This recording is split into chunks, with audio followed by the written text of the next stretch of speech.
Ok. Muy bien, entonces hoy vamos a dar inicio al siguiente capítulo, que es el capítulo 19. Entonces, ya en el capítulo anterior, capítulo 18, no vamos a hacer problemas sobre el último tema, que es de capacidades caloríficas, porque lo vamos a combinar cuando tengamos la otra capacidad calorífica, que es a presión constante. Entonces, ya cuando tengamos las dos capacidades caloríficas ya va a ser más útil, digamos, realizar ejercicios que solamente de la capacidad calorífica a presión constante. Entonces, eh, hoy vamos a empezar con la introducción a la primera ley de la termodinámica. Ya hablamos un poco sobre los gases, ya tenemos una expresión para calcular el calor para los gases, tenemos la ecuación de estado. Entonces hoy vamos a introducir el concepto de trabajo. El trabajo también está asociado con la primera ley de la termodinámica. Creo que ya había adelantado antes que la primera ley de la termodinámica es una extensión del principio de conservación de energía. Entonces, si yo introduzco una cantidad de calor al sistema, este se va a ir en dos vías. El sistema me va a absorber una cantidad de calor y otra es realizar un trabajo útil. Entonces, hoy vamos a aprender cómo cuantificar ese trabajo asociado a cambiar el volumen de una muestra de gas. De aquí en adelante, en la mayoría de problemas, ya hicimos anteriormente la introducción a los gases ideales. De aquí en adelante, en la mayoría de problemas, vamos a asumir que el sistema con el que estamos trabajando son gases ideales y que obedece la ecuación de estado de los gases ideales. Ok, voy a compartir pantalla.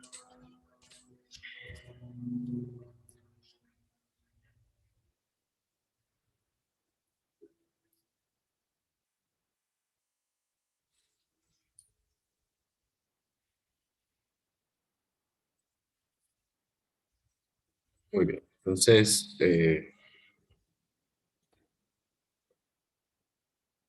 como les mencioné, hoy vamos a estudiar el trabajo asociado a cambiar el volumen de un gas.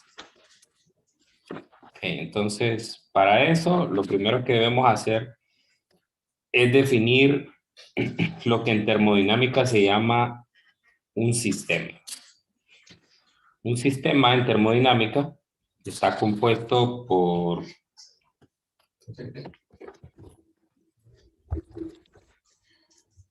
entonces vamos a hablar primero de un sistema termodinámico.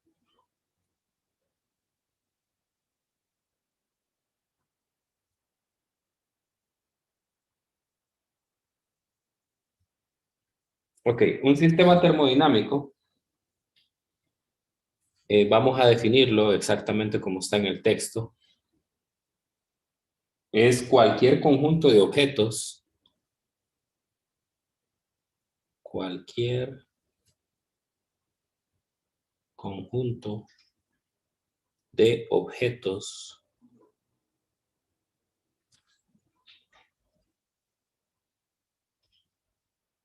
que conviene considerar como una unidad.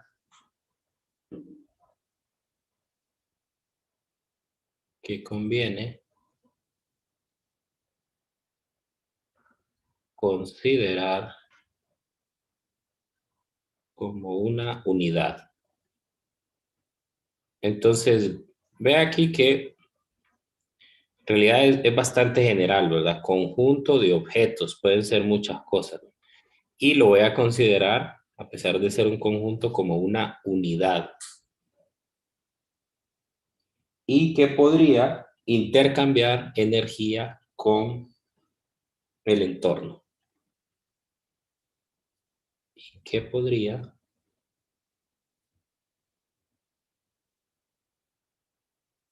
intercambiar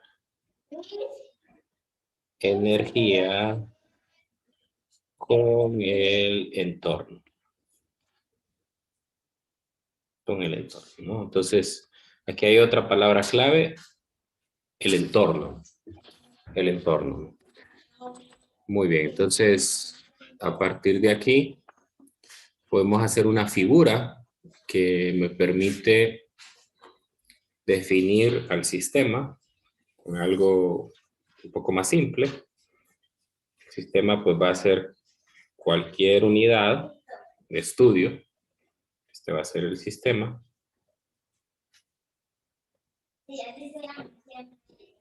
Y este va a ser la frontera.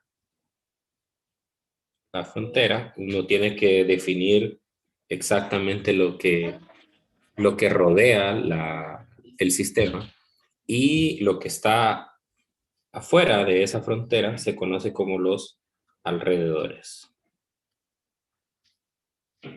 Okay. Entonces, bueno, uno puede pensar, por ejemplo, en una muestra de agua que está dentro de una muestra de agua que está dentro de un vaso. Entonces el agua sería el sistema, la frontera vendría a ser el vaso, podría considerar el vaso, y los alrededores sería el aire, ¿no? Incluso el vaso podría ser parte de los alrededores también, dependiendo de cómo sea definido el sistema, ¿no? Depende cómo sea definido el sistema. Muy bien. Entonces, ahora, ya que nosotros tenemos definido quién es el sistema termodinámico, vamos a hablar sobre una convención de signos para definir este intercambio de energía que hay entre el sistema y los alrededores.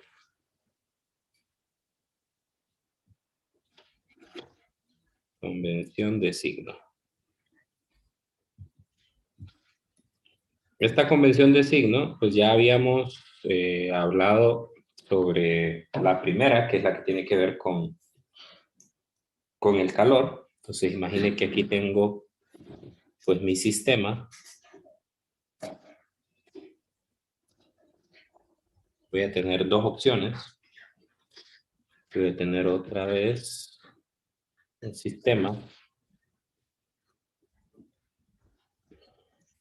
Y pues afuera obviamente tendría el entorno o los alrededores.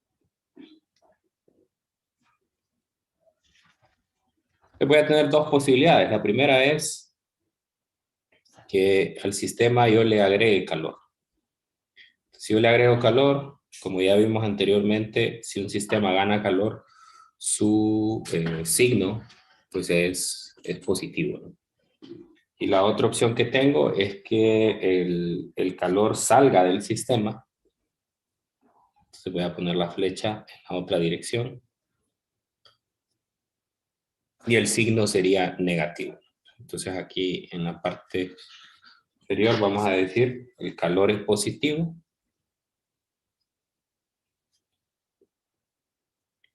El calor es positivo.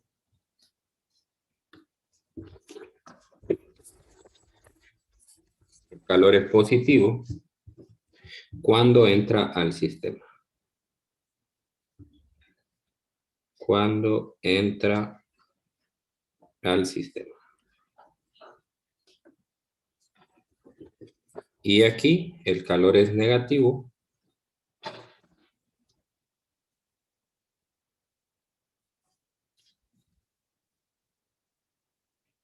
cuando sale del sistema.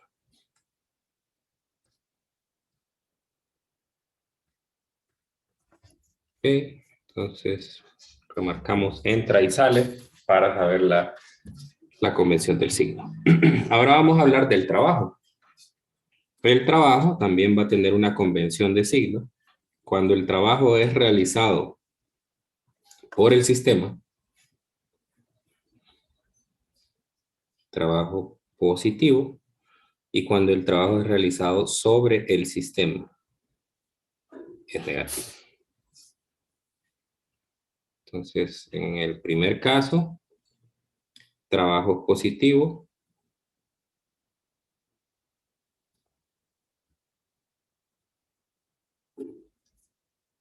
El trabajo es positivo cuando es efectuado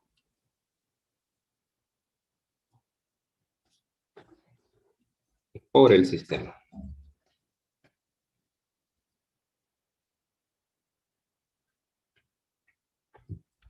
Y el caso contrario,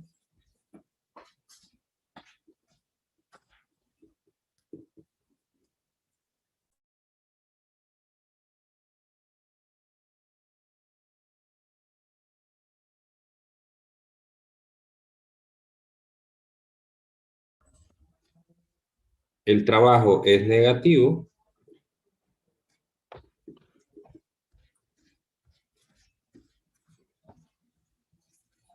cuando se efectúa sobre el sistema.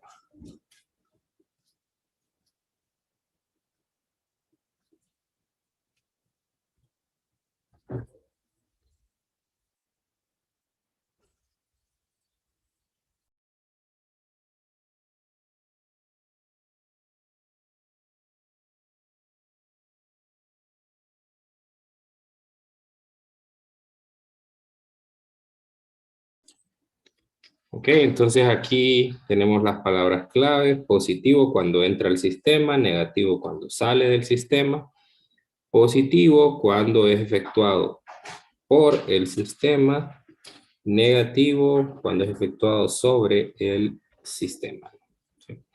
Entonces, cuidado con esa convención de signo, es importante, parece bastante trivial, pero es importante porque pues cada libro de texto tiene su convención diferente. Entonces, aquí es importante aclarar que el RESNIC utiliza la convención contraria en el trabajo. Cuidado con eso. O sea, quiere decir que para RESNIC, un trabajo positivo es efectuado sobre el sistema y un trabajo negativo es efectuado por el sistema. Eh, a ver, ¿alguien tiene abierto el micrófono? Si lo puede cerrar, por favor. Gracias. Ok, entonces, bueno, de aquí en adelante va a ser importante porque en la redacción de los problemas o la interpretación de los resultados que nosotros tengamos en un ejercicio, pues van a tener que ver con esto, ¿no? Entonces, ténganlo bastante en mente. Y ahora sí vamos a hablar del trabajo, ¿no? Ya que definimos la convención de signo, entonces hablemos del trabajo.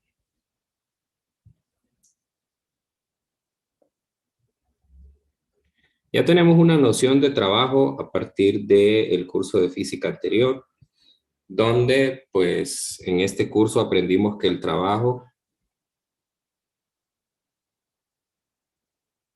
tenemos que el trabajo o el diferencial de trabajo es igual a la fuerza por la distancia, ¿no? Formalmente el trabajo viene a partir de un producto punto, ¿no? Un producto punto. Y ese producto punto es el de la fuerza por el desplazamiento, ¿no? Entonces, en este caso, estoy considerando, obviamente, que la fuerza va en la misma dirección del desplazamiento. O sea, cuando definimos el trabajo, decimos que es F punto S, ¿no? Entonces, si F y S son paralelos, entonces lo que me queda es F diferencial de X, que es el desplazamiento que sufre, ¿no? Ok, entonces yo voy a definir un diseño experimental para esto. Voy a tener un cilindro que es abierto, un cilindro que es abierto, y voy a tener un pistón, que es como una tapadera, pero móvil.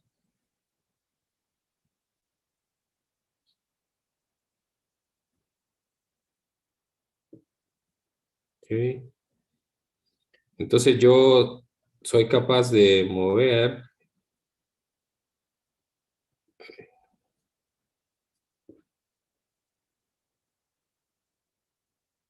sí. Soy capaz de mover esto hacia adelante o hacia atrás. O sea, es decir, voy a poner los dos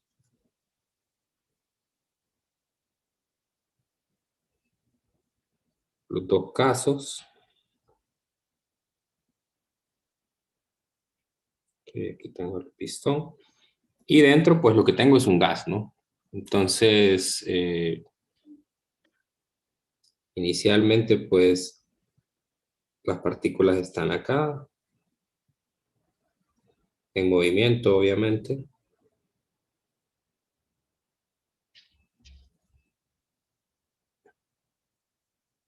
Obviamente hay muchísimas partículas, solo estoy haciendo algunas. Entonces yo puedo tener un movimiento, ya sea hacia adelante, o sea, hacia la derecha, o lo puedo tener hacia la izquierda, ¿no?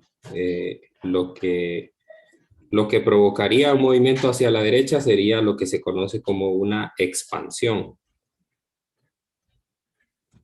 Una expansión, o sea, el volumen del gas va a aumentar porque el volumen del contenedor aumenta, ¿no? Y esto sería una compresión. El volumen del gas va a disminuir porque el volumen del contenedor va a disminuir, ¿no? Entonces, en el primer caso, en el caso de la expansión, al hacer el volumen más pequeño, entonces las partículas ejercen una mayor presión, eso lo conocemos de la ecuación de estado de los gases ideales, ejercen una mayor presión sobre las paredes, y en el caso de la compresión, al haber un mayor volumen, la presión va a disminuir, ¿no? Entonces, el, vea que esa fuerza que están ejerciendo, o esa presión que están ejerciendo las partículas, sería la siguiente. La fuerza sería, por ejemplo, contra el pistón, sería el producto, la fuerza sería el producto de la presión por el área, ¿no? ¿Sí? Acuérdese que la presión es igual a la fuerza por unidad de área. Entonces, si multiplico la presión por el área, eso me da la fuerza que están ejerciendo las partículas sobre la pared, ¿no? Y si yo marco aquí cuál era el volumen inicial y el volumen final, entonces quiere decir que acá tengo un diferencial de X, que es el mismo que aparece en la ecuación que escribí anteriormente. Es el desplazamiento que sufre el pistón. Lo mismo pasa aquí, ¿no? En el caso de la compresión. Bueno, solo lo voy a hacer en uno de las dos figuras. O sea, hay un cambio de volumen que está representado por esta área o por esta región que estoy poniendo sombreado. Pero ese pistón tiene una determinada área. Esa área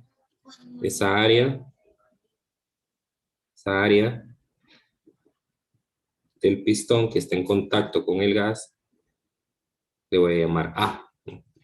De manera entonces que el sistema o se está realizando un trabajo sobre él o él está realizando un trabajo. Entonces quiero calcular ese trabajo.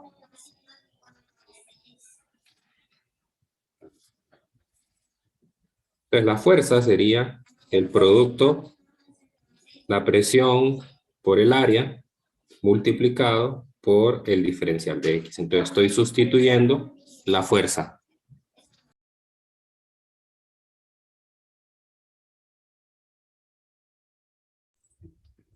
Entonces multiplico o sustituyo, perdón, la fuerza por la presión por el área, y eso queda la presión por el área por el diferencial de X, ¿no? Pero bien, nosotros podemos notar que el producto del área por el diferencial de X es realmente el diferencial de volumen, o sea, el cambio en volumen que sufre el gas, ¿no? Sí, gas. Entonces, por lo tanto, esto puede ser escrito como la presión por el diferencial de volumen, ¿no? Y esa vendría a ser nuestra ecuación general para calcular el trabajo. Ahora, lo que deberíamos hacer solamente es integrar Integrar. El trabajo sería la integral desde el volumen 1 hasta el volumen 2, presión por diferencial de volumen.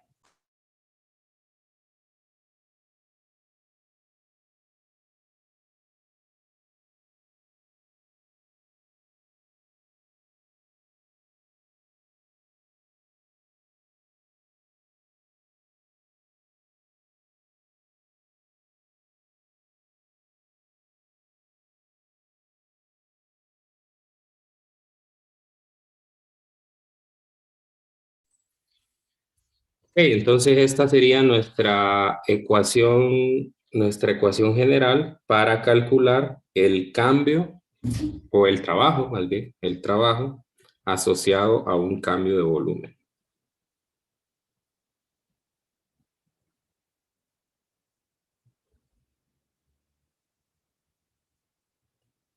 A un cambio de volumen. Ok, entonces, anteriormente, nosotros habíamos visto los diagramas presión-volumen. Entonces, si yo hago un diagrama presión-volumen, si yo hago un diagrama presión-volumen de lo que está pasando, ok, sería la presión, volumen, y tendríamos un estado inicial y un estado final, 1 y 2.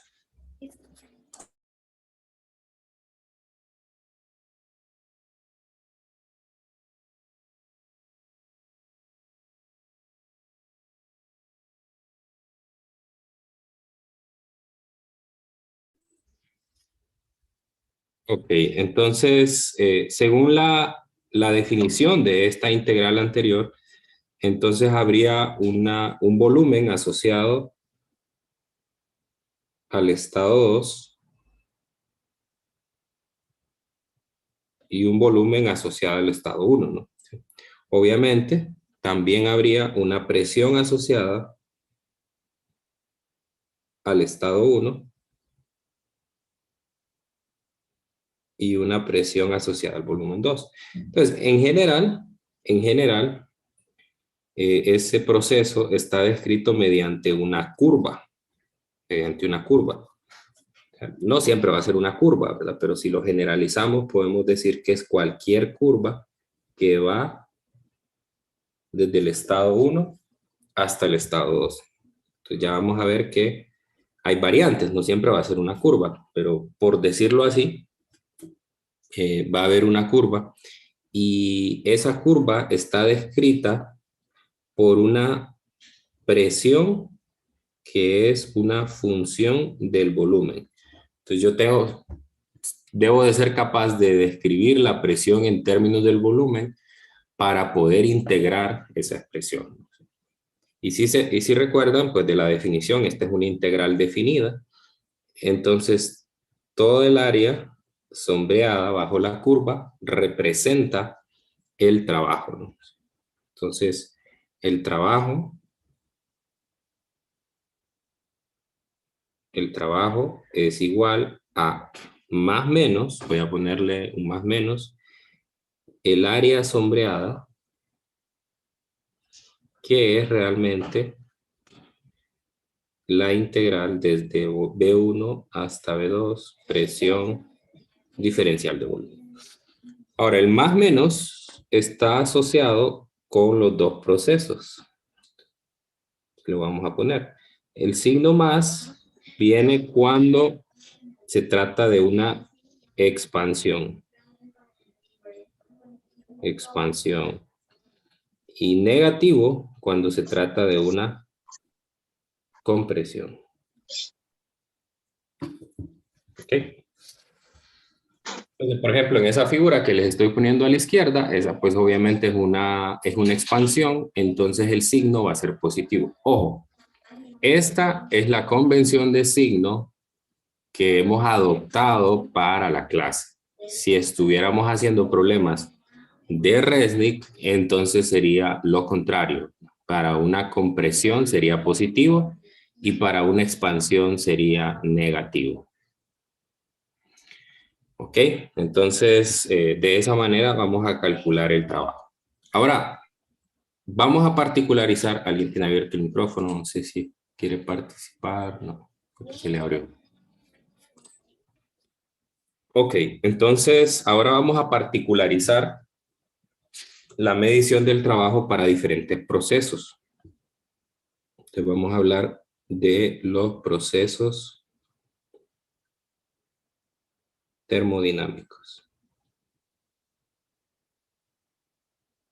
Los procesos termodinámicos son procesos especiales que a nosotros nos va a interesar estudiar particularmente.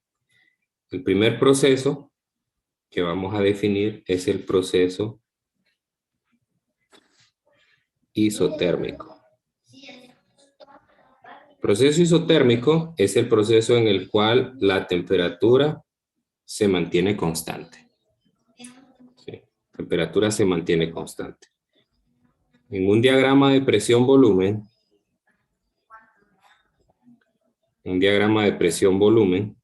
el proceso isotérmico se ve de la siguiente manera. Otra vez hay un estado 1.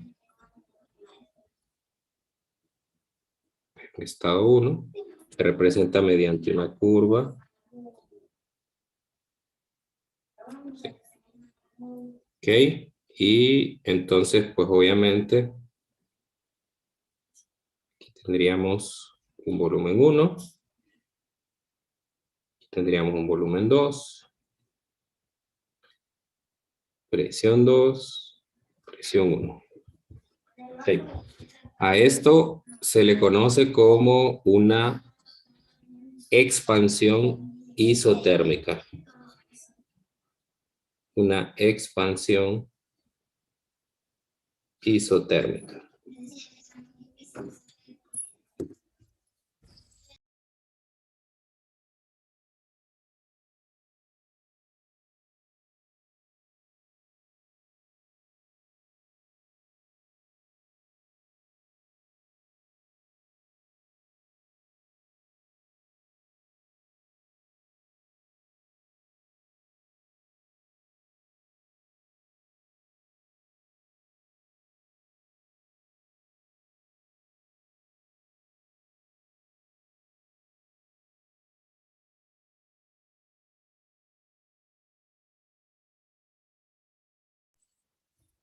Entonces, a esto se le conoce como una expansión isotérmica.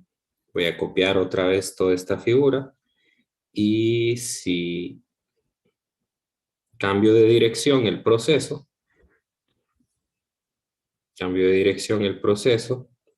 entonces a esto se le conoce como una compresión isotérmica. Simplemente le cambio aquí la dirección. Hago de un volumen 2 o de un volumen mayor a un volumen menor. Entonces ahora este sería el estado 1, este sería el estado 2, este 1, este 2, este 1 y este 2. Y a este se le conoce como una compresión isotérmica.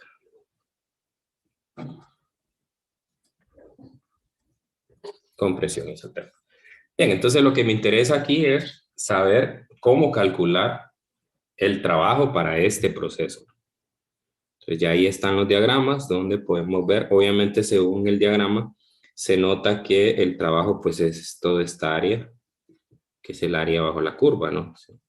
En el primer caso, el trabajo va a ser hecho por el sistema y en el segundo el trabajo hecho sobre el sistema. Entonces, ¿cómo calculo el trabajo? El trabajo para un proceso isotérmico. Ok, el volumen 1, volumen 2, presión diferencial de volumen, ¿no?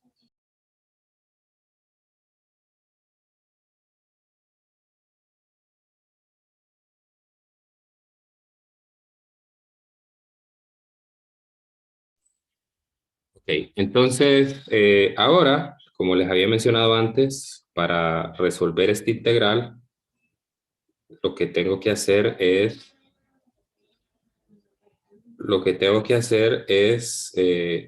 tener una expresión de la presión en términos del volumen, ¿no? Entonces, en este caso, como vamos a trabajar con un gas ideal, que en un gas ideal, la expresión de la presión en términos de el volumen viene dada por la ecuación de estado. nRT sobre volumen, ¿no? Entonces vamos a sustituir eso en la integral. Volumen 1, volumen 2 sería nRT entre volumen por diferencial de volumen. Entonces, aquí en esta integral, la temperatura es constante, recuerden, en el proceso isotérmico. Entonces puedo sacar todo el producto NR por T y me va a quedar la integral de volumen 1 hasta volumen 2 de el volumen entre el diferencial de volumen. Entonces nosotros sabemos que esa integral es el logaritmo natural del volumen y evaluando los límites de integración, esto me va a quedar el logaritmo natural de volumen 2 entre volumen 1. Y esta sería la ecuación que tendríamos para calcular el trabajo isotérmico. Como vimos anteriormente, debe ser más grande esto, como vimos anteriormente, tengo dos posibilidades en un proceso isotérmico, una expansión isotérmica o una compresión isotérmica. La expansión isotérmica implica un aumento en el volumen, entonces significa que el volumen 2 va a ser mayor que el volumen 1. En un logaritmo natural, cuando el número que está dentro del argumento del logaritmo natural es mayor a 1, entonces esto me da números positivos. Por lo tanto, el logaritmo natural sería positivo. nRT también serían positivos, porque recuerde que la temperatura la expresamos en Kelvin, y en Kelvin las temperaturas no son negativas. Entonces, el trabajo de una expansión isotérmica sería positivo. Mientras que en una compresión isotérmica, como marcamos arriba, el trabajo debería ser negativo. Entonces, eso implica que paso de un volumen mayor a un volumen menor. Entonces, en el logaritmo natural del trabajo, la fracción B2 entre B1 sería un número entre 0 y 1. Y un logaritmo natural de un número entre 0 y 1 me da valores negativos, que multiplicados por nRT me va a dar un trabajo negativo. Entonces ahí tengo las dos posibilidades para la expansión isotérmica. Entonces, como en la expansión isotérmica no cambia la temperatura, entonces por eso puedo sacar el producto nRT de la integral. Entonces ahí tengo mi primera ecuación para los procesos termodinámicos, proceso isotérmico. Entonces, como ven, la ecuación general es la integral que vimos arriba. Sin embargo, nosotros vamos a estudiar normalmente procesos especiales, que son los que estamos describiendo a continuación, y para cada uno, pues ya hay una expresión particular y entonces, por lo tanto, pues va a ser más fácil saber cuál es. O sea, es decir, no vamos a tener que estar integrando en cada problema, simplemente con que identifiquemos qué tipo de proceso es, entonces con eso, pues ya puedo yo tener la ecuación de trabajo. Bueno, un segundo proceso, primero era el proceso isotérmico, vamos a ver ahora el proceso isocórico. Isocórico. El proceso isocórico es aquel en el cual el volumen se mantiene constante. No hay cambio de volumen. Y esto se puede representar en un diagrama presión-volumen mediante una línea recta vertical. Ok, tendría aquí entonces el estado 1 y aquí tendría el estado 2. Entonces, la primera posibilidad es que la presión aumente, ¿no? Entonces, en este caso, aquí tengo volumen 1 igual a volumen 2. Y voy a pasar de una presión 1 a una presión 2. Presión, volumen. Y tengo la segunda posibilidad. Este no adopta un nombre en particular como era en el caso isotérmico. Simplemente aumenta o disminuye la presión. Entonces, en el segundo caso, la segunda posibilidad que puedo tener es que aquí sea la presión 1, esta sea la presión 2, este sea el estado 1 y este sea el estado 2. Y entonces, y entonces, la presión va a disminuir en este caso. La presión va a disminuir. Pero bien, en las dos lo que se logra ver es que no hay un área encerrada abajo de la curva que representa el proceso, a diferencia de lo que pasaba en el proceso térmico, si había una curva. Entonces no hay un área encerrada, entonces por lo tanto el trabajo es cero, pero matemáticamente lo podemos ver así. Proceso isocórico, volumen 1, volumen 2, presión diferencial de volumen, ¿no? Entonces no hay un diferencial de volumen, eso es cero. Por lo tanto, el trabajo en el proceso isocórico, es cero. Es cero. Entonces, bastará con que usted sepa qué tipo de proceso es para identificar si es necesario calcular el trabajo o no. Entonces, en el proceso isocórico, el trabajo es cero. Tercer proceso que vamos a estudiar es el proceso isobárico.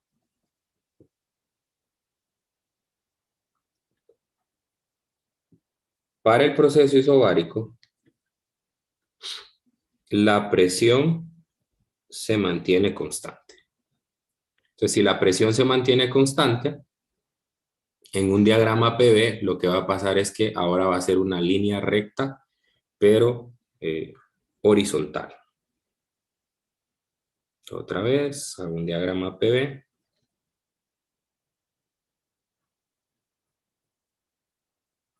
Presión, volumen. Tendría el estado 1. Presión 1 igual a presión 2. Y aquí tendría el estado 2. Aquí tendría un volumen 1.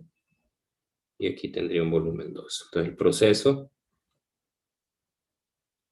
sería este. A este se le conoce como una expansión isobárica. Expansión isobárica. Expansión isobárica. Entonces ya con esto puedo notar, con el diagrama PV puedo notar que el área que está bajo esa línea recta horizontal representa el trabajo. Entonces obviamente en este caso el trabajo es positivo porque es una expansión y tendría el caso contrario también, una compresión isobárica.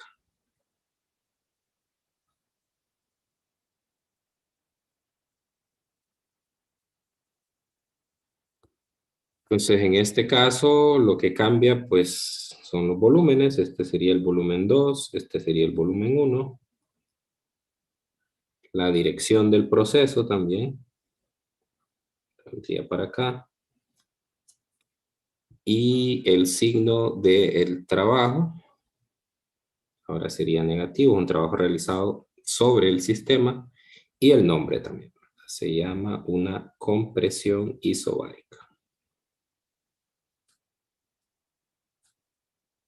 Compresión isobárica. Ok, entonces, bien, es bastante evidente a partir de esta figura que el trabajo realizado en una compresión, una expansión isobárica, es el área de un rectángulo. Se nota ahí claramente que eso es un rectángulo. Donde el área de un rectángulo, pues es la altura por la anchura, ¿no? Entonces, en este caso, la altura sería la presión y la anchura sería la diferencia de volúmenes. Pero bien, también lo podemos calcular de la siguiente manera. Para el trabajo isobárico, la integral desde volumen 1 hasta volumen 2, presión diferencial de volumen. Pero la presión es constante porque es un proceso isobárico. Entonces, esta puede pasar a multiplicar aquí la integral. Me quedaría así. Y perdón, al revés.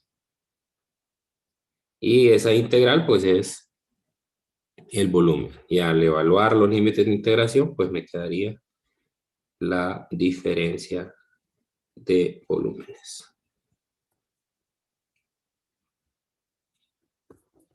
O sea, ahí mismo en esa figura se nota que si es una compresión, o sea, si el volumen 1 es mayor que el volumen 2, entonces ese trabajo va a ser negativo. Y que si es una expansión, entonces el volumen 2 es mayor que el volumen 1, entonces la resta de volúmenes va a ser positiva y por lo tanto entonces voy a tener un trabajo positivo. Permítame, voy a poner a cargar la computadora que ya se me apaga.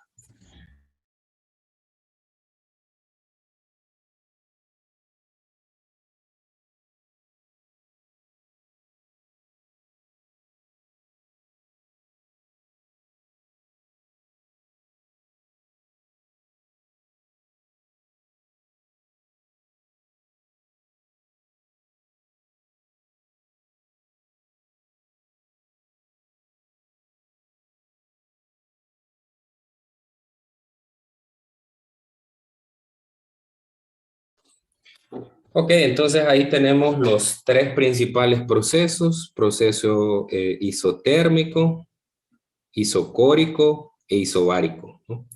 Hay un cuarto proceso que vamos a ver, pero todavía para poder calcular la expresión del trabajo nos hace falta avanzar un poquito más, ¿no? Pero por hoy, con estos tres procesos que aprendimos, ya tenemos suficiente para poder realizar problemas, ¿no? Entonces, ojo aquí. No siempre, a veces hay problemas en los cuales les toca hacer el trabajo de integración. ¿Sí? Los libros de texto a veces traen problemas donde se inventan alguna expresión de presión en términos de volumen para que usted integre. Entonces, a veces sí es necesario integrar, otras veces no. Otras veces los procesos son estos procesos conocidos. Entonces, usted ya no necesita tener que estar integrando en el problema, sino simplemente decir, bueno, si es isotérmico, aquí tengo la expresión nRT, el logaritmo natural de volumen 2 entre volumen 1. Si es isocórico, pues entonces ya sé que el trabajo es cero. Y si es isobárico, pues ya tengo esto. ¿Sí? Yo les voy a mandar una hoja de resumen que he elaborado para que ustedes puedan hacer los problemas más fáciles, donde está resumida todas estas cosas en una sola página. Pero nos falta un poco avanzar en ese sentido. No sé si en este momento alguien tiene alguna pregunta. ¿Quedó Lick, claro lo que discutimos? Dígame. en el primer proceso, que es el que obligatoriamente hay que integrar, ahí nos darían la función, ¿verdad? ¿Cuál? ¿Cuál proceso? El isotérmico. No, en isotérmico ya tiene la expresión. Ah, ¿cuál nRT, era? A ver. logaritmo natural. Sí, sí. No, en ninguno de los tres tiene que integrar ya. O sea, ya usted ya tiene la fórmula. Eso es lo que acabo de hacer, deducir la fórmula. ¿Sí? Les mencionaba que solamente hay que integrar a veces en algunos problemas donde el objetivo del problema es integrar. Pero en esos casos no es ninguno de estos procesos especiales. Es un proceso ahí inventado, ¿no? Que lo que procura es que usted integre. Pero Solo ahí, para ahí sí darían la función, ¿verdad? Sí, eso voy a hacer ahora. Le voy a mostrar un problema de esos para que usted sepa eh, cuáles son. ¿Verdad? O le dan la función o usted puede a partir de los datos de la gráfica encontrar la función, ¿no? Sí, siempre va a ser así. Por ejemplo, bueno, este proceso que está aquí, se sabe que es un proceso de compresión isobárica, ¿no? Porque ahí se nota que la presión se mantiene constante. Entonces ahí no hay que integrar. Por ejemplo, este, ¿no? El 11, ¿no? Fíjese que el proceso de A a B es un proceso isocórico. El volumen se mantiene constante. Sin embargo, el proceso de B a C no es ninguno de los tres, porque en el proceso isotérmico realmente es una curva, no es una recta. En el proceso isobárico es una línea recta horizontal, ¿no? Pero vea que la figura le permite a usted encontrar los puntos B y C exactamente, cuál es la presión. Se nota que en el volumen en el punto B es 2 litros, la presión en el punto C, en el punto B es 0.5 atmósferas y de forma similar en B. Entonces quiere decir que usted puede encontrar la pareja coordenada, ¿no? Y si usted tiene la pareja coordenada de dos puntos de una recta, entonces puede encontrar la ecuación de la recta, ¿sí? Entonces puede encontrar cuál es la ecuación de la recta y ya con la ecuación de la recta entonces puede integrar también. O hay otra manera, que a mi parecer es la más fácil, es hacer el área bajo la curva. Si nota el área bajo la curva del proceso de B a C, es la suma de dos áreas. El área, voy a marcar aquí arriba.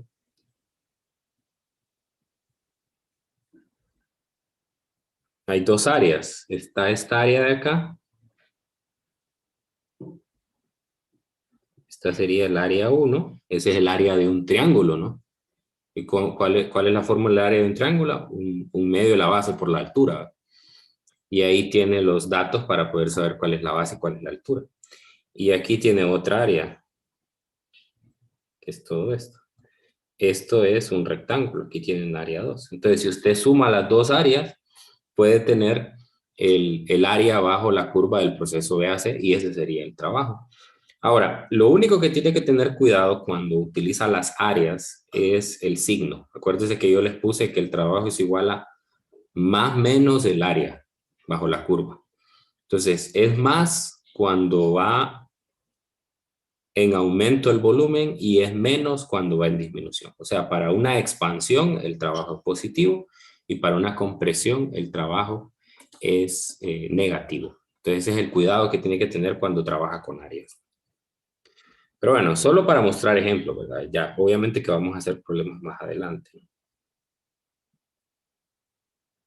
Por ejemplo, aquí hay otro, ¿no? Donde tendría usted que calcular igual la ecuación de la recta o hacer la suma de las dos áreas. Siempre hay posibilidad de poderlo calcular. Vamos a ver otro problema por aquí. Digamos, este es similar también. O si no, pues a usted le darían la función. Hay algunos que ya el problema le da la función y entonces pues ya se de meterlo en la integral. Ok, bueno, iba a enunciar la primera ley de la termodinámica, pero creo que no me va a quedar tiempo de hacerlo. Entonces creo que con eso vamos a empezar más bien el día lunes. Vamos a empezar con la sección 19.4, que es energía interna y la primera ley de la termodinámica. Entonces, bueno, creo que lo vamos a dejar ahí. Vamos a dejar ahí. No sé si alguien tiene alguna pregunta adicional antes de cerrar la clase.